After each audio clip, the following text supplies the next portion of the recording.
श्री याज्ञवल्क्य ऋषि कथा को अब त्रेता युग में लेकर पहुंचे। कहते हैं एक बार त्रेता युग में भगवान शंकर अपनी अर्धांगिनी कहें तो मैया सती जी, ये सती जी पार्वती मैया का पिछला जन्म है। सती मैया को साथ में लेकर भगवान शंकर कैलाश से नीचे उतरे और पश्चिम भारत में महाराष्ट्र में दंडकारण्य है, जहां पंचवटी नासिक जो क्षेत्र है वो दंडकारण्य है। दंडकारण्य में अगस्त्य ऋषि का आश्रम है। भगवान शंकर मां सती को लेकर अगस्त्य ऋषि के आश्रम में राम जी की कथा सुनने के लिए पहुंचे। अब यहां पर आप देखिए, विनम्रता का दर्शन करिए। कोई भी व्यक्ति यूं ही महान नहीं हो जाता है। राम कथा के रचयिता कौन है पता है आपको? राम कथा किसने लिखी? कहिए कहिए, कुछ भी कहिए। हाँ हाँ, तुलसीदास जी ने। भैया कह रहे तुलसीदास जी ने। और कोई बतावे, आप लोग में से बताइए। शंकर भगवान। राम कथा किसने लिखी? रची महेश। कहां लिखा? निज मानस राखा। भगवान शंकर ने राम कथा लिख ली और पाई सुसमऊ शिवासन भाखा, समय पाकर मां पार्वती को सुनाई। आइए क्रम का दर्शन करिए। वही शंकर भगवान। सोए शिव काग भुषुंडी दीना। वही शंकर जी ने राम कथा किसको दे दी? काग भुषुंडी जी को। काग भुषुंडी जी ने किसको दिया? तेहि सन जाग बलिक पुनि काग भुषुंडी जी ने राम कथा किसको दी? याज्ञवल्क्य ऋषि जी को। याज्ञवल्क्य जी ने किसको दिया? तेहि पुनि भरद्वाज प्रति गावा। याज्ञवल्क्य जी ने भरद्वाज जी को सुनाई, भरद्वाज जी अपने शिष्य को सुनाए। इसी प्रकार गुरु शिष्य परंपरा से चलते चलते कथा आज हमारे और आपके पास पहुंच गई है। ये परंपरा है कथा। भगवान शंकर ने इस राम कथा की रचना की। वो तो पूज्यपाद, देखिए पूज्यपाद गोस्वामी तुलसीदास जी महाराज स्वयं वाल्मीकि जी के अवतार हैं। इस बात को प्रातः पूज्य नाभादास जी महाराज ने भक्तमाल में स्पष्ट कर दिया गया है। कलिकाल के जीव का उपचार करने के लिए, उनका उद्धार करने के लिए वाल्मीकि ऋषि ही कलयुग में तुलसीदास जी के रूप में अवतार लिए और उन्होंने राम कथा की रचना की। इस पर हम लोग एक पद गाते हैं, आज तक संभवतः एक ही दो बार गाए हैं। आइए आपको सुनाते हैं। ये रामचरितमानस है क्या? अरे सनातन का यही शंखनाद है, ये तुलसी दल का प्रसाद है। सनातन का यही शंखनाद है, ये तुलसी दल का प्रसाद है। सनातन का यही शंखनाद है,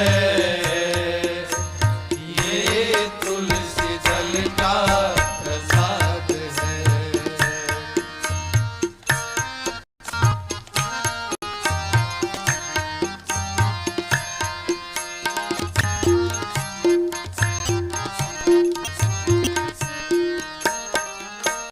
ललित कलित कीर्ति रघुनाथ की,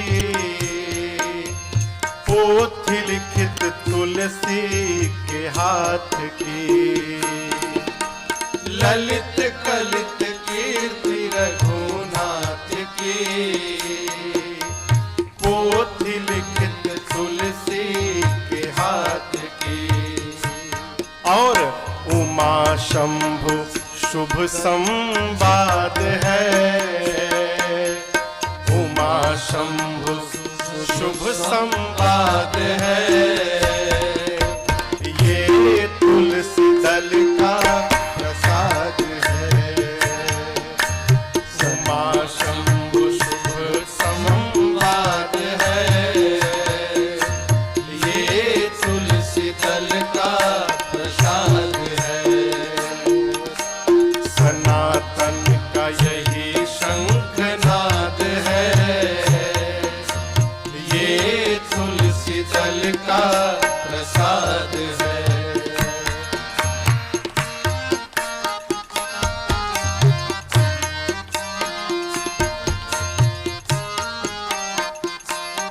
इसमें है क्या?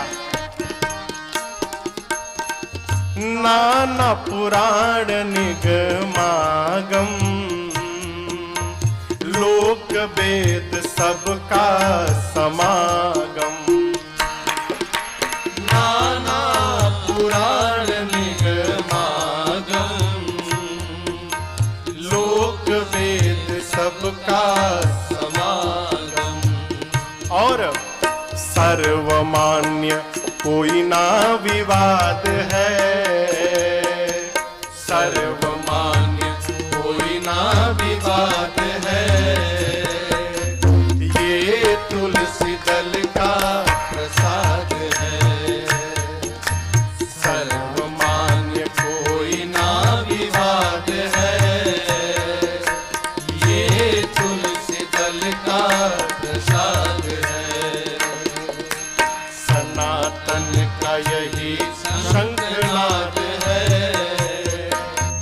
ये तुलसी दल का प्रसाद है।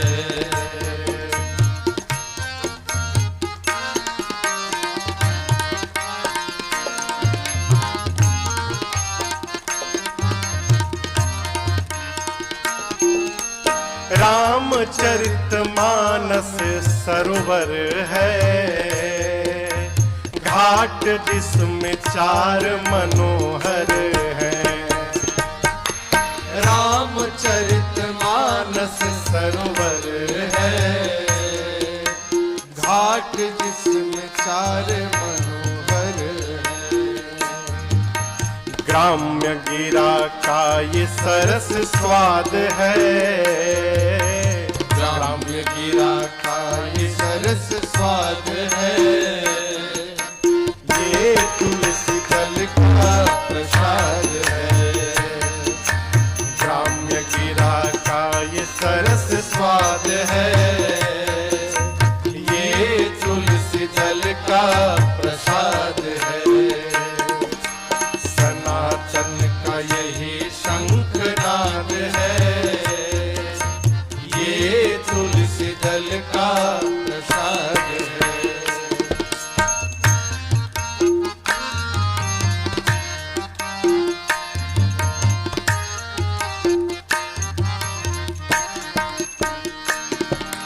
सकल लोक जग पावनी गंगा, भक्ति मंदाकिनी तरंगा। सकल लोक जग पावनी गंगा, भक्ति मंदाकिनी तरंगा। और शिकारी को भी थोड़ा बहुत याद है, राजन को थोड़ा बहुत याद है। ये तुलसी दल का प्रसाद है, राजन को थोड़ा बहुत याद है। ये तुलसी दल का प्रसाद है, सनातन का यही शंखनाद है। ये तुलसी दल का प्रसाद है, ये तुलसी दल का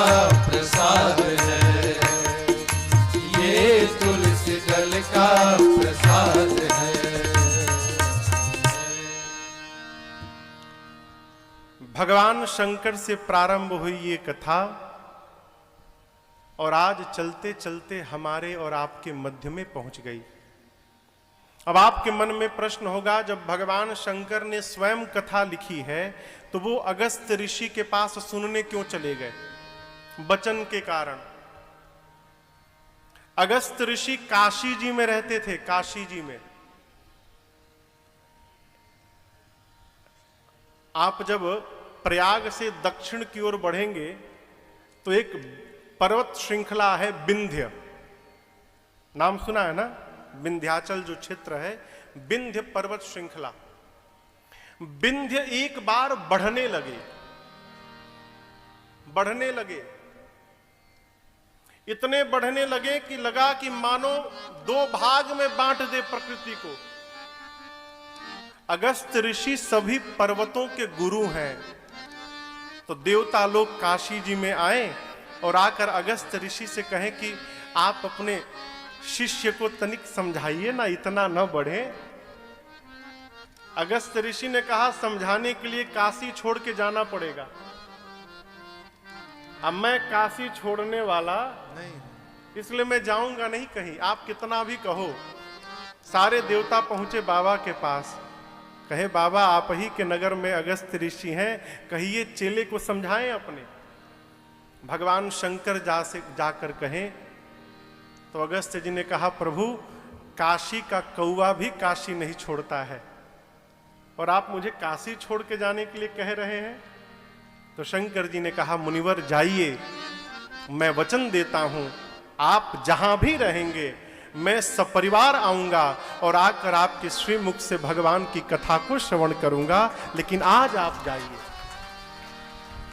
बाबा की बात मानकर अगस्त्य ऋषि गए विंध्य के पास, तो विंध्य ने प्रणाम किया। एक स्थान है सिरमौर, जब जाएंगे आप रीवा जाएंगे प्रयाग से तो सिरमौर, ऐसी मान्यता है कि वहां पर विंध्य का सिर है, वहीं से चढ़ाई शुरू होती है, पहाड़ की चढ़ाई वहीं से शुरू होती है। विंध्य ने अपने गुरु जी को प्रणाम किया और प्रणाम करके कहा, गुरुदेव आज्ञा करिए। तो अगस्त्य ऋषि ने कहा कि जब तक लौट कर नहीं आता हूं ऐसे ही रहना, हिलना मत। बोलकर अगस्त्य ऋषि चले गए दंडकारण्य में, पश्चिम भारत में, और आज तक वहां से लौट कर आए ही नहीं वापस। विंध्य आज भी अपने गुरु जी की प्रतीक्षा में उसी प्रकार बैठे हुए हैं। ये वचन था। इस वचन के कारण भगवान शंकर सती मैया को लेकर त्रेता युग में अगस्त्य ऋषि के पास पहुंचे। अगस्त्य जी ने द्वार पर जब भगवान शंकर का दर्शन किया हो, आनंद में विभोर हो गए, नाचने लगे हो। दिव्य आसन पर पधराया, बाबा का और मैया का पूजन प्रारंभ किया। शंकर भगवान मन में सोचे, कितने अद्भुत महात्मा हैं, ये कथावाचक हैं, हम श्रोता हैं। नियम है कि वक्ता की पूजा श्रोता करे, लेकिन ये कितने अद्भुत महात्मा हैं, तनिक भी इनको अभिमान नहीं है कि ये वक्ता है और वक्ता होकर श्रोता की पूजा कर रहे हैं। ये किसने सोचा? शंकर भगवान ने। अब बगल में बैठी मेरी सती मैया, सती मैया सोचने लगी, ये हमारे पांव पे बैठे हैं, घोड़े में, छोटे हैं लग रहा है, ज्ञान हम लोगों से कम है, तभी तो हम बड़े हैं, इसलिए तो हमारी पूजा कर रहे हैं। और जब इनका ज्ञान ही कम है तो ये कथा क्या सुनाएंगे? कथा प्रारंभ होने के पहले ही मां ने सोच लिया, ये क्या कथा सुनाएंगे। परिणाम कथा भई, बाबा तो सुनते रहे, लेकिन मां केवल यही कहती रही, अरे ये क्या कथा सुनाएंगे। और यही कहते कहते 9 दिन बीत गए। इसलिए देखिए, गोस्वामी तुलसीदास जी महाराज लिखते हैं, सुनी, किसने सुनी? महेश परम सुख,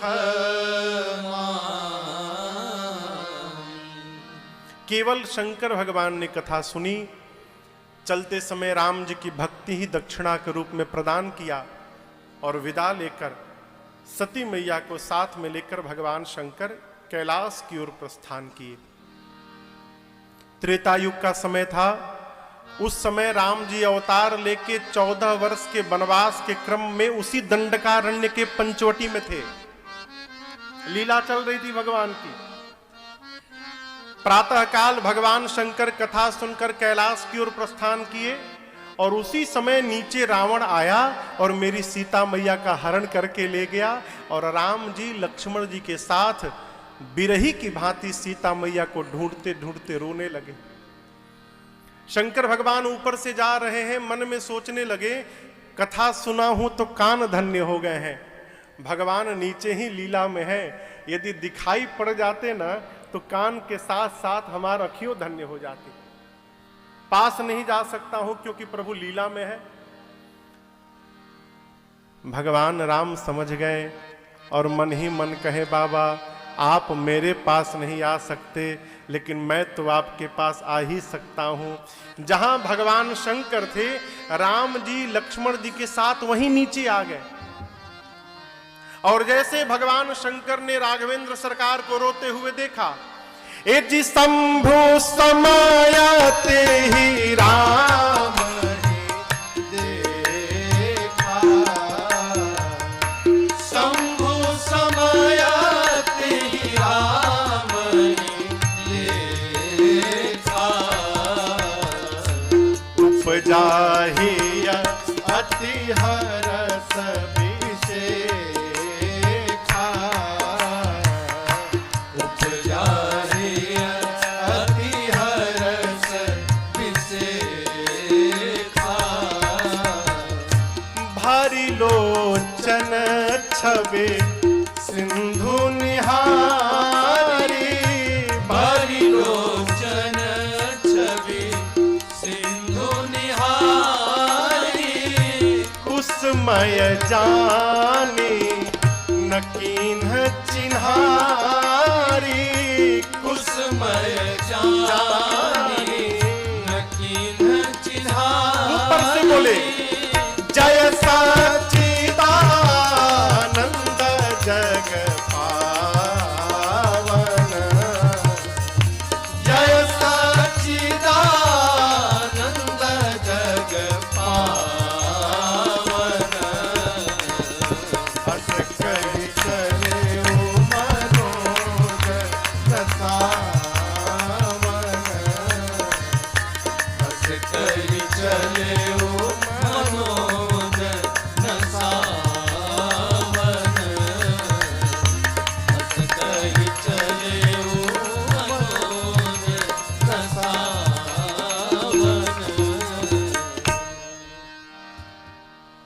भगवान शंकर ने राम जी को देखा। राम जी सीता जी के दुख में वियोग में रो रहे थे और रोते हुए राम जी को देखकर शंकर भगवान उपजाहि अति हर्ष विशेखा। ए भगवान शंकर हर्षित हो गए हो। क्या हो गए? हर्षित हो गए, आनंद में झूमने लगे। अब यहां एक प्रश्न है, पूछूं?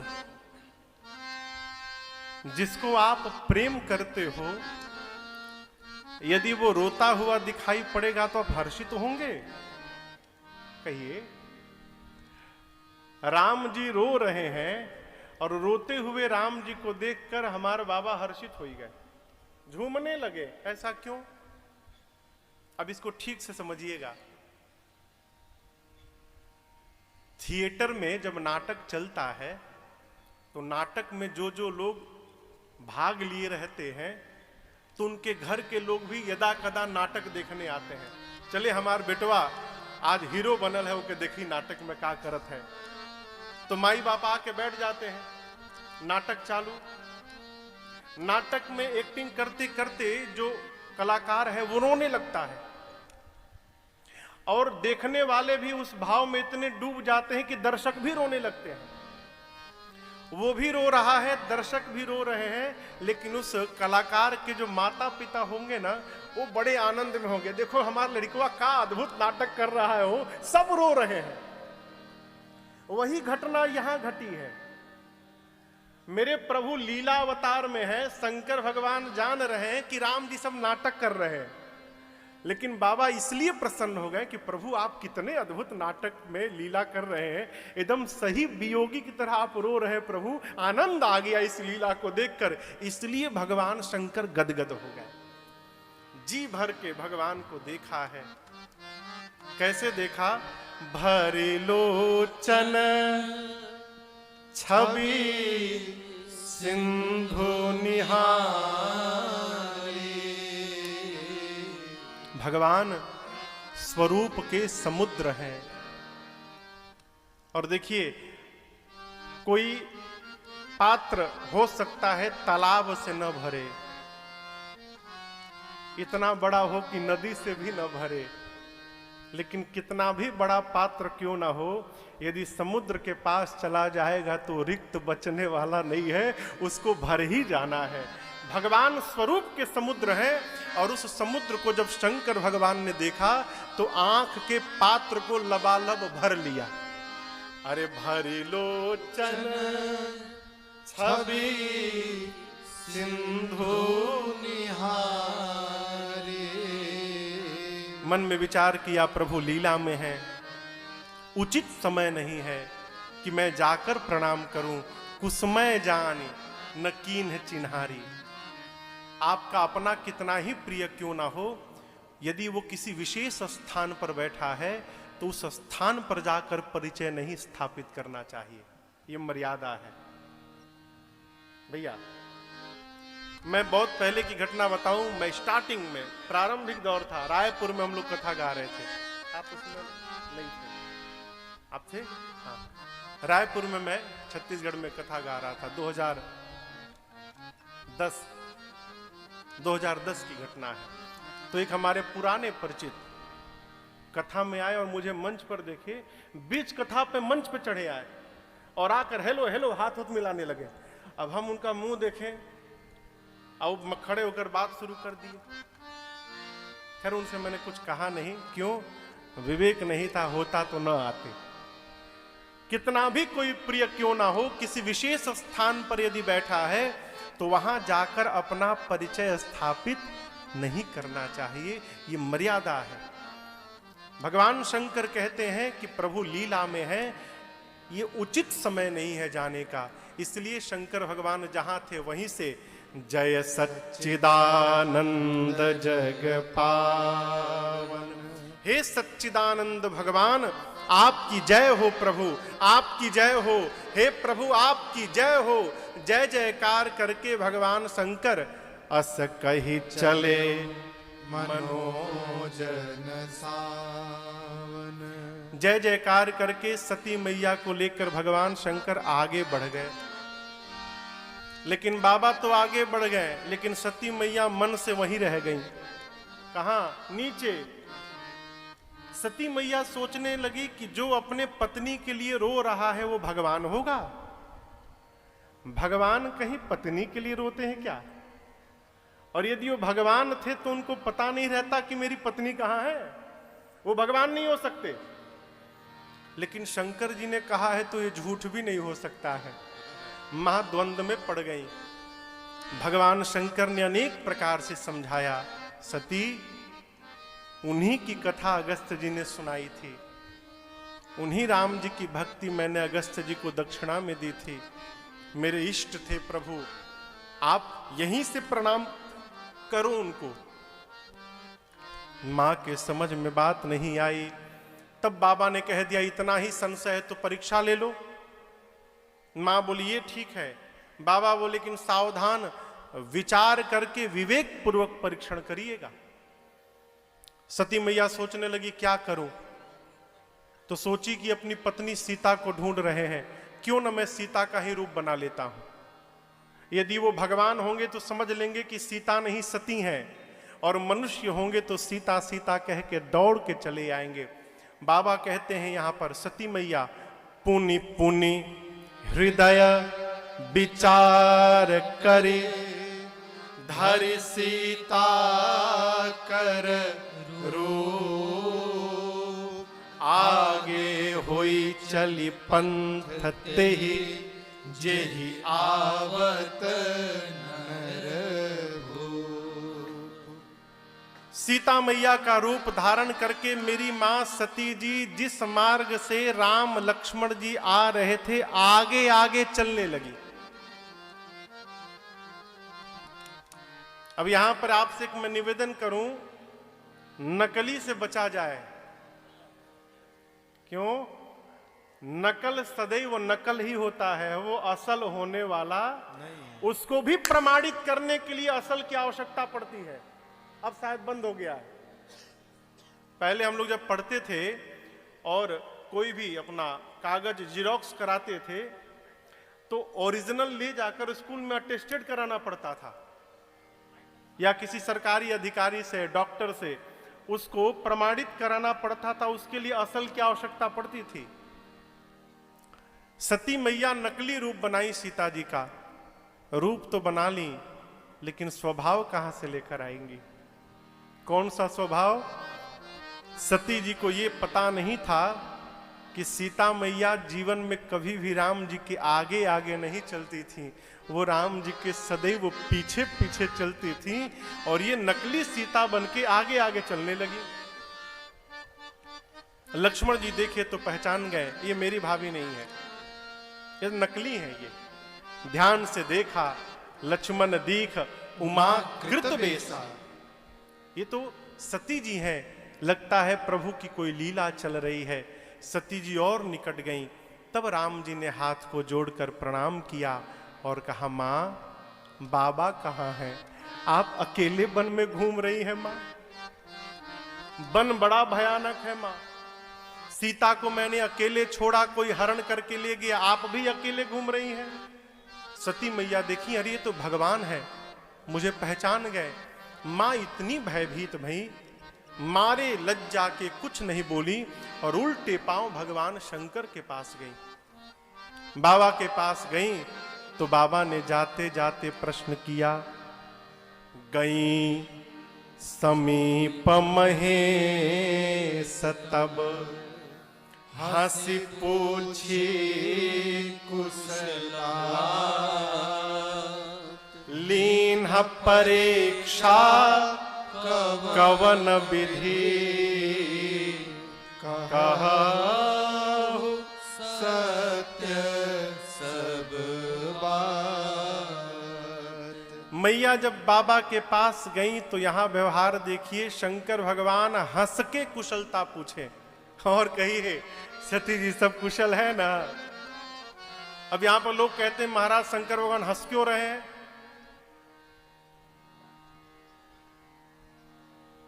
सती मैया बीमार है। देखिए, एक बीमारी होती है शरीर को और एक बीमारी होती है मन को। शरीर को जो बीमारी लग जाए, दवा से वो बीमारी जा सकती है, लेकिन माई बाप मन को जो बीमारी लगती है ना, संशय की दुनिया में ऐसी कोई दवाई नहीं बनी है जो उस बीमारी को समाप्त कर दे। वो तो प्राण ही लेकर जाता है माई बाप। और यदि कोई बीमार से मिलता है तो विधि है कि बीमार से यदि आप मिलने जा रहे हैं गुलदस्ता लेके, तो वहां मुस्कुराते हुए जाना चाहिए। क्यों? उसका टेंशन कम हो। एक तो बेचारा अपने बीमार से ग्रसित है, ऊपर और आप चेहरा बना के और बताइए भाई, तो आपके चेहरे को देखकर वो और बीमार हो जाएगा। है? बीमार से मुस्कुरा कर मिलते हैं। सती मैया आई, बाबा ने हंसकर पूछा, लीन परीक्षा कवन विधि कहु सत्य सब बात। सती जी आप सत्य सत्य बताइएगा, किस प्रकार से, किस विधि से आपने परीक्षण किया?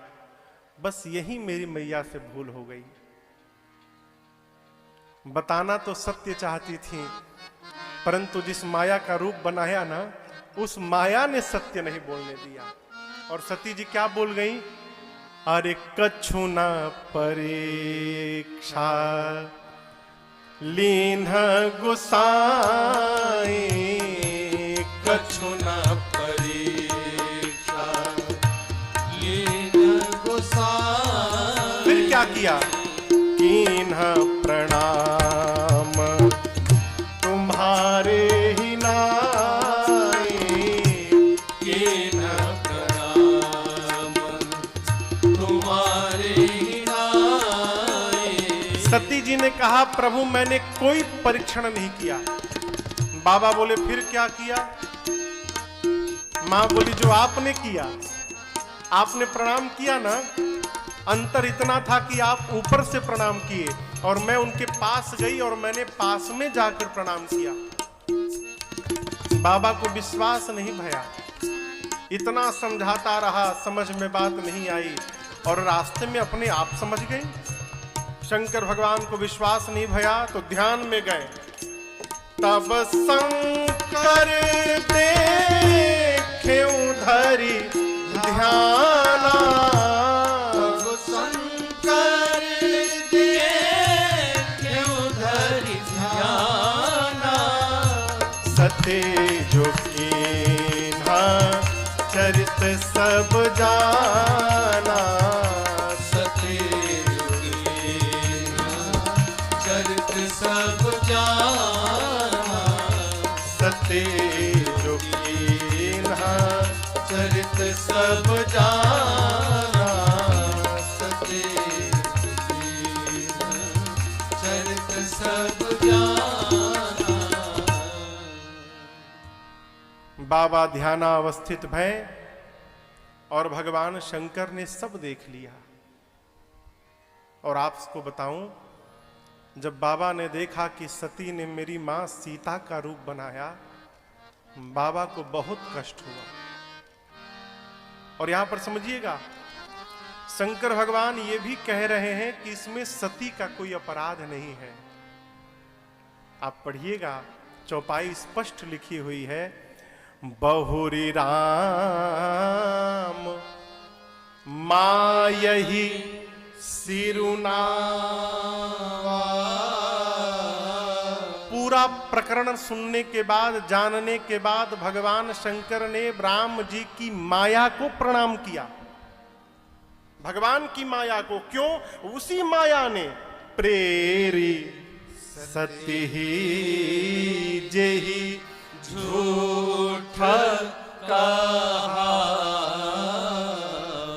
भगवान शंकर मन ही मन कहते हैं कि सती का अपराध नहीं है, इस माया ने प्रेरित करके झूठ कहलवाया। अब क्या करूं? अब आज के बाद मैं जब जब सती को देखूंगा तो इस बात का स्मरण आएगा कि सती ने मेरी मां का रूप धारण किया था, और जिसको देखने के बाद मां की याद आएगी, उसके साथ मैं गृहस्थ धर्म का निर्वाह कैसे करूं? भगवान शंकर के पास ऐसी दुविधा आई, मन ही मन प्रभु श्री राम के चरणों का स्मरण करने लगे। और स्मरण करते करते भगवान शंकर ने एक अद्भुत संकल्प कर लिया। क्या? एहि तन सती ही भेंट मोहि नाहि, शिव संकल्प कीन मन माहि। शिव संकल्प कीन मन माहि, शिव संकल्प कीन मन माहि। हाँ चलत गगन भय गिरा सुहाई, जय महेश भली भगति दृढ़ाई। जय महेश भली भगति सुहाई, जय महेश भल भगति सुहाई, जय महेश भल भगति सुहाई। बाबा ने संकल्प किया कि आज के बाद मेरे शरीर से सती का भेंट नहीं होगा। बाबा ने मैया का त्याग कर दिया, मन ही मन संकल्प किया। आकाशवाणी भई, आकाशवाणी ने भगवान शंकर की प्रशंसा की। आकाशवाणी ने कहा, बाबा आपके अलावा पूरे सृष्टि में ऐसा संकल्प कठोर कोई नहीं कर सकता। आकाशवाणी सुन के मां सती विह्वल हो गई। बार बार पूछती हैं, प्रभु आपने कौन सा संकल्प कर लिया नाथ? लेकिन मां के बार बार पूछने पर भी शंकर भगवान ने उनको बताया नहीं। क्यों? अभी बता दूंगा तो सती को सुनकर कष्ट होगा। मेरे व्यवहार से ही सती को पता चल जाएगा कि मैंने इनका त्याग कर दिया है। कौन सा व्यवहार? भगवान शंकर पहुंचे कैलाश, और कैलाश जाने के साथ ही बाबा 87,000 वर्ष के लिए समाधि में चले गए। बीते संवत सहस्र 87 87,000 वर्ष शंकर भगवान समाधिस्थ रहे, मौन धारण कर लिए। यहां एक बात निवेदन करूं,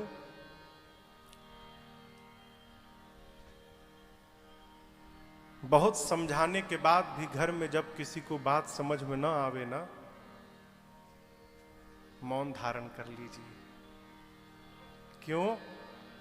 होई ही सोई जो राम रचिरा था, को करी तर्क बढ़ा। भगवान शंकर मौन हो गए और बाबा समाधिस्थ गए भय। सती मैया समझ गई कि बाबा ने मेरा त्याग कर दिया। 87,000 वर्ष बाद शंकर जी समाधि से बाहर आए, राम राम स्मरण किए। सती मैया ने जाकर प्रणाम किया। बाबा समझ गए कि सती को मेरे न बोलने से कष्ट पहुंचा है। उनके दुख को समाप्त करने के लिए लगे कहन हरि कथा रसाला। भगवान राम की कथा प्रारंभ किए। सती मैया सामने बैठी हैं। यहां समझिएगा, यहां दर्शन करिए, मां कहां बैठी हैं? श्लोक है, यस्यांके च विभाति भूधर सुता देवा पगा मस्तके भाले बाल विधुर गले च गरलम यस्योरसी ब्याल रात। कहीं कहीं यश्यांके च विभाति भूधर सुता है, कहीं कहीं वामांके च विभाति भूधर सुता। जिनके वामांग में जगत जननी मां भवानी जी विराजमान है, जिनके सिर पर देव नदी मां गंगा शोभायमान है, जिनके मस्तक पर ललाट पर दूज के चंद्रमा स्थापित हैं, जिनके गले में हलाहल विष नील वर्ण में शोभा प्राप्त कर रहा है, जिनके वक्षस्थल पर स्वयं सर्पराज यज्ञोपवीत बनकर सुशोभित है, वो भगवान शंकर। यहां मां पार्वती भगवान शंकर के वामांग में बैठी है। इसलिए अर्धांगिनी कहा जाता है स्त्री को। क्यों? वो पुरुष के बाएं तरफ बैठती, आधा अंग स्त्री का है। परंतु यहां दर्शन करिए, भगवान शंकर समाधि से बाहर आए, राम जी के नाम का स्मरण किए, सती जी जानी कि शंकर जी जग गए, जाई शंभु पद बंदन कीन्हा। बाबा ने बिठाया, कहां? बगल में नहीं बिठाया, फिर कहां बिठाया? सनमुख शंकर आसन बाबा मानो कहना चाहते हो कि सती जी आप वामांग में बैठने का अधिकार खो चुकी हैं। सामने बिठाया, लगे कथा सुनाने। ठीक उसी समय सती मैया के पिताजी दक्ष को ब्रह्मा जी ने एक बड़ा अधिकार दिया, और जैसे बड़ा अधिकार प्राप्त हुआ दक्ष को, दक्ष ने हरिद्वार के कनखल में एक यज्ञ की रचना की, और उस यज्ञ में ब्रह्मा, विष्णु और महेश को छोड़कर सबको आमंत्रित किया, इन तीन को नहीं बुलाया। अब समझिएगा, भगवान शंकर दक्ष के दामाद हैं, और इतने बड़े अभागे हैं दक्ष कि वो भगवान शंकर को ही अपना शत्रु समझते थे। शत्रु क्यों मान लिए, इसकी भी एक कथा है। यहां संक्षेप में भगवान शंकर कहते हैं, ब्रह्म सभा हम सन दुख। एक बार ब्रह्मा जी की सभा बैठी थी, सारे देवता थे। दक्ष जब गए तो सभी देवताओं ने खड़े होकर दक्ष का अभिवादन किया। तीन लोग खड़े नहीं भये। कौन? ब्रह्मा जी, विष्णु जी और महेश जी। तो दक्ष सोचने लगे कि चलो ब्रह्मा जी कोई बात नहीं, जगत के पिता हैं, नहीं खड़े भय। विष्णु जी चलो भगवान है, कोई बात नहीं, नहीं खड़े भय। लेकिन ये शंकर तो मेरा दामाद है ना, और इतना अभिमान कि मैं आया, ससुर जी आए और खड़ा नहीं भया। और शंकर जी तो राम जी के नाम के जप में लगे हुए थे, उन्हें पता ही नहीं चला कि कब ससुर जी चले आए। उसी दिन से दक्ष ने भगवान शंकर को शत्रु मान लिया। यज्ञ की रचना की, सबको बुलाया, छोड़ ब्रह्मा विष्णु महेश, देवता लोग सुंदर सुंदर विमान में बैठकर और कैलाश के ही ऊपर से जाने लगे। देवता भी अद्भुत, अरे जाना था तनिक बगल का रास्ता पकड़ लेते, इधर उधर से निकल जाते, कैलाश के ही ऊपर से क्यों जाना। और वो चुपचाप नहीं जा रहे हैं, उनकी स्त्रियां गीत गा रही हैं। क्यों? शंकर भगवान जान ले कि ससुर जी ने इनको नहीं बुलाया है, हम लोगों को बुला लिया है। बाबा कथा में मैया ने विमान देखा, सती जी ने पूछा प्रभु ये सारे देवता कहां जा रहे हैं? शंकर भगवान ने बताया देवी आपके पिताजी यज्ञ कर रहे हैं, सारे देवता उसी में भाग लेने जा रहे हैं। मां ने कहा प्रभु पिताजी के घर उत्सव है, आज्ञा हो तो मैं भी हो आऊं। बाबा ने कहा देवी बात तो बहुत अद्भुत की आपने, लेकिन आपसे एक बात कहूं, हम लोगों को बुलाया नहीं गया है वहां। यद्यपि सती जी पिता के घर, गुरु के घर, मित्र के घर और स्वामी के घर, 4 स्थान से बुलावा नहीं ढूंढना चाहिए, 4 स्थान पर बिना बुलाए जाना चाहिए। परंतु यदि अपमानित करने के लिए जानबूझकर नहीं बुलाया गया है तो सती उस स्थान पर जाने पर कल्याण होने वाला नहीं है, मत जाइए। मां मानी नहीं, और जब मां नहीं मानी तो अंत में अपने 2 मुख्य गणों को साथ में लगाकर और शंकर जी ने सती जी को विदा कर दिया। मैया पिताजी के घर पहुंची। बाबा कहते हैं अरे पिता भवन जब गई भवानी, पिता भवन जब गई भवानी, दक्ष त्रास काहू न शरमानी, दक्ष त्रास काहू न शरमानी।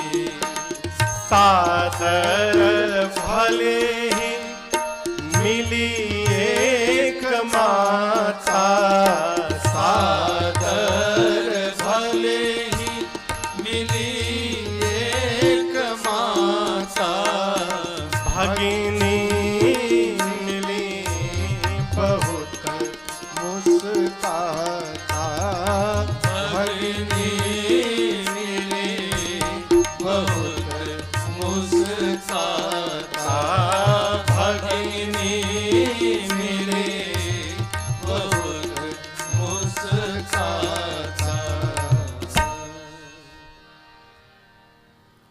आप दर्शन करिए। यहां बाबा कहते हैं सती मैया जब अपने पिता के घर गईं तो किसी ने सती जी की ओर देखा तक नहीं। आप कल्पना कर सकते हैं 80 साल की बूढ़ी मैया भी जब अपने मैके जाने की बात सुनती है तो खुशी से नाचने लगती है? सती मैया पिता के घर गई, परंतु दक्ष ने इतना त्रास दिया था घर में, आई तो कोई बात नहीं करेगा। और तो और सती मैया को देखने के बाद दक्ष का पूरा शरीर क्रोधाग्नि में जलने लगा। क्यों? ये आ गई इसलिए नहीं, ये सोचकर जलने लगा कि ये आ गई तो शंकर भी आएगा पीछे से, ये सोचकर क्रोधाग्नि में जलने लगे। कोई सती मैया से बात तक नहीं किया। लेकिन एक बात मैं आपसे निवेदन करूं, आपको दुनिया भले ठुकरा दे माई बाप, लेकिन जिस मां ने आपको जन्म दिया है वो आपकी मां आपको कभी ठुकराने वाली नहीं है, वो सर्वकाल आपके साथ है। यहां कोई नहीं मिला सती मैया से, लेकिन जब मां ने देखा, बाबा कहते हैं सादर भले ही मिली एक माता। मैया आकर मिली, और जब मैया मिली तो मैया के पीछे सती मैया की और जो बहनें थीं वो मिली, लेकिन कैसे मिली?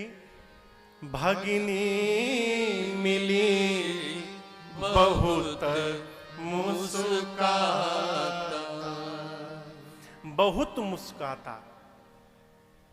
मुस्काता समझ रहे हैं? मुस्काता यानी मुस्कुराते हुए। मुस्कुराना तो ठीक है, लेकिन बहुत मुस्कुराना ठीक नहीं है। बहुत मुस्कुराने का अर्थ है व्यंग। बहनें कैसे मिली? बहुत मुस्कुरा के है, अरे तुम भी आ गई, इसका मतलब तुमको बुलाया नहीं गया था, तुम भी चली आई।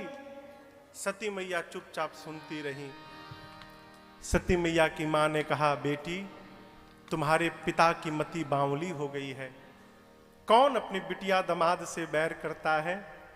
सती जी ने कहा, मां आप मिल गई तो जहान मिल गया, मुझे उसका गम नहीं है, मैं यज्ञ मंडप की परिक्रमा लगाना चाहती हूं। गई सती मैया, जाकर यज्ञ मंडप का निरीक्षण किया, और सती मैया ने देखा कि मंडप में सभी देवताओं के लिए स्थान बना है और मेरे पति के लिए कोई स्थान नहीं। मां का पूरा शरीर योगाग्नि में, क्रोधाग्नि में जलने लगा। मां आवेश में आ गई। वहां जितने देवता, जितने ऋषि मुनि बैठे थे, मां डपट पड़ी। मां ने कहा, जितने देवता यहां बैठे हो, जितने मुनि आए हैं, ध्यान से सुन लो। आज इस सभा में जिसने जिसने बैठकर मेरे पति की निंदा की है, अथवा जिसने अपने कानों से सुना है, आज सबको दंड मिलेगा। मर्यादा है, जिस सभा में संत की निंदा हो, शंभु की निंदा हो, या साक्षात नारायण की निंदा हो, अपने भीतर शक्ति है तो निंदा करने वाले की जिह्वा को काट दो। शक्ति नहीं है तो कान बंद करके सभा से चले जाओ। मेरे पति केवल मेरे पति मात्र नहीं है, वो जगत के पिता हैं, और आज इस नीच पिता ने मेरे पति का अपमान किया। मैं आज के बाद इसकी बेटी के रूप में जीवित नहीं रहूंगी। इतना कह के अपने दाहिने पांव के अंगुष्ठ से योगाग्नि को प्रज्वलित कराया, और मां ने अपने आप को सभा के मध्य में जलाकर बंद। योगाग्नि पकड़ लिया हो मां के शरीर में, हाहाकार मच गया। भगवान शंकर के जो दो रुद्रगण थे, मां को योगाग्नि में जलते देखे लगे यज्ञ विध्वंस करने। नारद जी गए कैलाश, जाकर भगवान शंकर को पूरी बात बताएं। बाबा को आया क्रोध, सिर से जटा का एक केश निकालकर धरा पर वीरभद्र प्रकट भय है। कुपित किया वीरभद्र को, भेजा। वीरभद्र आए, सबसे पहले यज्ञाचार्य थे भृगु महाराज, भृगु ऋषि, उनकी दाढ़ी पकड़ के नोची। एक देवता थे पूसा, ऐसी मुष्टिका का प्रहार किया, पूसा के सारे दांत टूट गए। किसी की आंख को निकाला, दक्ष के सर को पकड़ा और हाथ से सर को घुमाया, धड़ से सिर को उठाया और अग्नि कुंड में ले जाकर मानव पूर्णाहुति करके डाल दिया। हाहाकार मच गया चारों तरफ। किसी की आंख फूटी, किसी का कान कटा, किसी के दांत टूटे, किसी का पीठ टूटा, भली भांति दंड दिया गया। बाद में भगवान शंकर और भगवान हरि को बुलाया गया, यज्ञ की रक्षा कराई गई। यहां पर आपसे एक निवेदन करूं मैं आपसे एक बात, जीवन में कभी किसी को छोटा दिखाने के लिए सत्कर्म भी मत करिएगा। बात समझ में आ रही है? मुझे एक प्रकरण नहीं भूलता। पूज्य महाराज श्री के पास हम बैठे थे प्रारंभिक दौर में, तो एक कथा के आयोजक आए। 2 महीने बाद वहां कथा होनी थी, तो आए तो बोले महाराज श्री से कि ये क्या व्यवस्था है? व्यवस्था हम लोग करेंगे महाराज, आप देखिएगा। महाराज जी सुनते रहे, बोले भगवान रक्षा करें आपकी। और आपको बतावें 9 दिन कथा भई, 2 महीने बाद उनके यहाँ पूरे समिति के लोग सारा दिन पानी निकालते थे पंडाल में से। शाम को कुर्सी पर बैठ के कथा होती थी, तब तक रात भर फिर इतना बरस जाए कि अगले दिन फिर दिन भर पूरे समिति के लोग पानी निकालते रह गए। आप यदि किसी को नीचा दिखाने के लिए किसी से बैर भाव लेकर यदि सत्कर्म भी करना प्रारंभ करेंगे तो आपका सत्कर्म पूरा होने वाला नहीं है, सावधान। सती मैया ने अपने आप को योगाग्नि में डाल दिया, लेकिन मरने से ठीक पहले सती मरत हरि सन बरु मांगा। सती मरत मैया ने राम जी से वरदान मांगा मरते समय। क्या मांगा? जन्म जन्म शिव पद अनुरागा। जन्म जन्म शिव पद अनुरागा। तेहि कारण ही मां गिरिगृह जाई। तेहि कारण ही मां गिरिगृह जाई। जनमी पार्वती तन पाए। जनमी पार्वती तन पाई। जनमी पार्वती तन पाई। मां सती ने भगवान राम जी से वरदान मांगा, प्रभु अगले जन्म में भी मुझे बाबा के ही चरणों की दासी बनना है प्रभु। क्यों? इस जन्म में जो अपराध हुआ है मैं उस अपराध को अगले जन्म में धोना चाहती हूँ नाथ। इसलिए जन्म जन्मांतर जब जब शरीर मिले मैं बाबा के ही चरणों की दासी बनूं। इसी वरदान के कारण पार्वती मैया, सती मैया का अगला जन्म हिमांचल महाराज के घर में पार्वती जी के रूप में भया। आइए एक बार भाव और श्रद्धा के साथ बोलिए पार्वती मैया की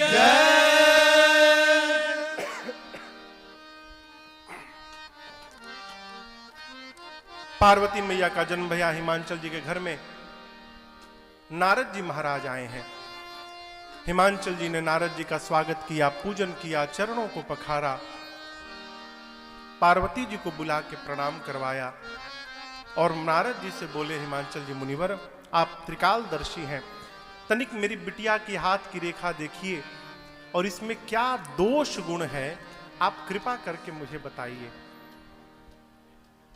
नारद जी पार्वती मैया का हाथ देखे और कहे, महाराज आपकी बेटी समस्त शुभ लक्षणों की खानी है, इनका नाम उमा अंबिका भवानी होगा।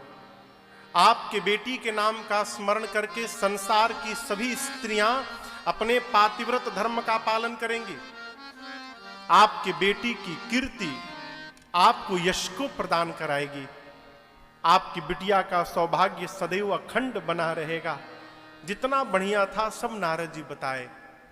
हिमांचल जी बोले, दोष नहीं बताए? नारद जी बोले, होगा तब न बतावेंगे।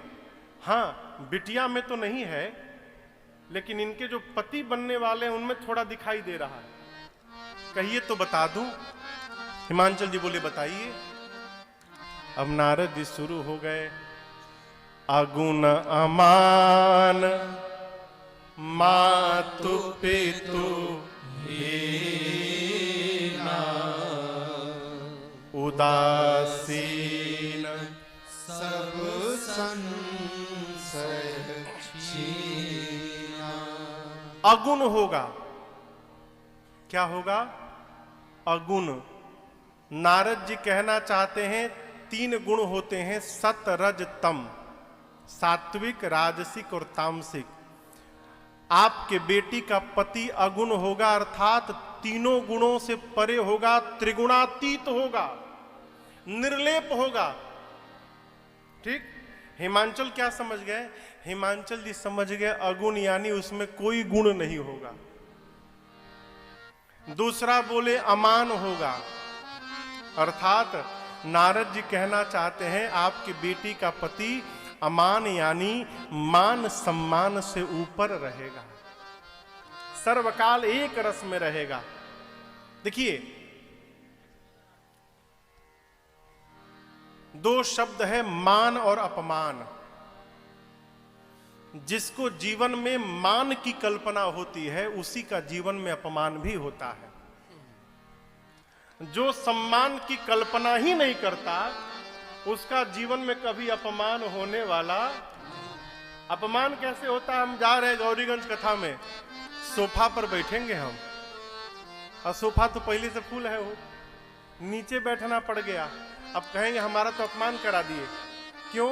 कल्पना किए थे सोफा पे बैठने के लिए, आपने मान की कल्पना की, वैसा नहीं भया, आपको लगता है मेरा अपमान हो गया। भगवान शंकर मान सम्मान से सदैव ऊपर रहे। इसलिए देखिए, सभी देवताओं के पूजन की अलग अलग विधि है, ये चढ़ाना है, वो चढ़ाना है। हमारे बाबा को जिसको कोई नहीं पूछता वही बाबा को चढ़ा दीजिए, घास चढ़ा दीजिए, धतूरा चढ़ा दीजिए, बांग चढ़ा दीजिए, दूध के नाम पर पानी चढ़ा दीजिए, बाबा एकदम आनंद में है, कभी प्रसन्न से नाराज होने वाले नहीं। अमान, हिमांचल क्या समझ गए? अमान यानी उसका कोई सम्मान नहीं करेगा। तीसरा बोले मातु पितुहीना, उसके माता पिता नहीं है, अर्थात नहीं है का अर्थ ये नहीं कि पहले थे अब नहीं है, इसका अर्थ है कौन है किसी को पता ही नहीं आज तक। अब आप अपनी बिटिया का विवाह करेंगे ऐसे दूल्हे से जिसके माता पिता का पता ना हो। मातु पितुहीना, उदासीन, उदासीन रहेगा, संशय रहित रहेगा। अब इसके बाद सुनिए, जोगी जटिल अकाम मन नगन अमंगल रे, अस स्वामी एहि कहा मिली परिहस्त रे। आपकी बिटिया का पति महाराज जोगी होगा, उसकी विशाल जटाएं होंगी, नंगा रहेगा, नंगा नगन, कुछ नहीं पहनेगा, और संसार के जितने अमंगल वस्तुएं हैं सबको अपने ऊपर पहन के रखेगा। ऐसा पति आपकी बिटिया को मिलेगा। आपकी बेटी की हाथ की रेखा बता रही है।